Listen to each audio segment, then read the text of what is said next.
மீனாட்சி அம்மனுடைய ஆலயத்திலே இந்த ஆலயத்துல 8 கால பூஜை நடக்கிறது. 8 பூஜைகளிலும் இந்த ஆலயத்துடைய விசேஷம் அம்பாள் 8 ரூபங்களாக இருக்கிறார். அகிலாண்ட கோடி பிரம்மாண்ட நாயகி 8 ரூபங்களாக காட்சி தருகிறாள்.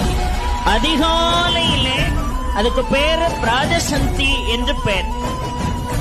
அந்த பிராதசந்தி வேளையிலே அவள் பாலாவாக காட்சி தருகிறாள்.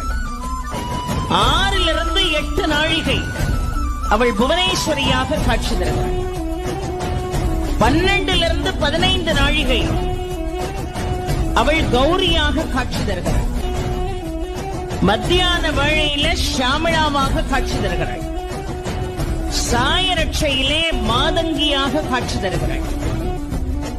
அர்த்தஜாம பூஜையிலே பஞ்சசதியாக காட்சி தருகிறாள்.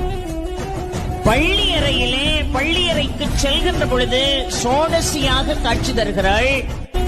பள்ளியறைக்குள்ளே மகா சோடசியாக காட்சி தருகிறாள். 8 ரூபம். Download ShareChat.